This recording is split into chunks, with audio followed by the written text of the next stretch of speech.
ஓங்கி உலகளந்த என்று தொடங்கும் திருப்பாவையின் 3வது பாசுரம் மார்கழி 3ஆம் நாளான இன்று ஸ்ரீரங்கம் ரங்கநாத சுவாமி திருக்கோவிலில் உள்ள பரமபதநாதர் சன்னதியில் அமைந்துள்ள கண்ணாடி அறையின் சிலைகளை கொண்டு காட்சியாக அரங்கேறியது. திருப்பாவையின் இந்த பாடல் கிருஷ்ணரின் அவதாரமான வாமன அவதாரத்தை பாடுகிறது. மகாபலியின் செருக்கை அடக்க 3 அடி நிலத்தை தானமாக வாமனர் கேட்டபோது குரு சுக்ராச்சாரியார் வாமனர் வடிவில் வந்திருப்பது விஷ்ணுதான் என்று அறிந்து மகாபலியை தடுப்பார். இந்த காட்சியைத்தான் இந்த சிலைகள் உயிர் பெற்றது போல் நமக்கு விளக்குகின்றன.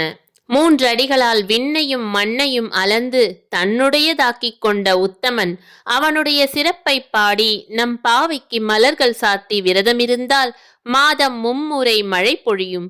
அதனால் வயல்களில் செந்நெல் செழிக்கும்.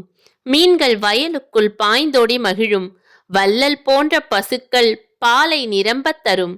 என்றும் வற்றாத செல்வத்தை இந்த விரதம் தரும் என்பது ஆண்டாளின் அனுக்கிரகமாக இருக்கிறது. அனுக்கிரகத்தை நாமும் நம் நாட்டு மக்களும் அடைய எல்லாம் வல்ல இறைவனை பிரார்த்திப்போம்.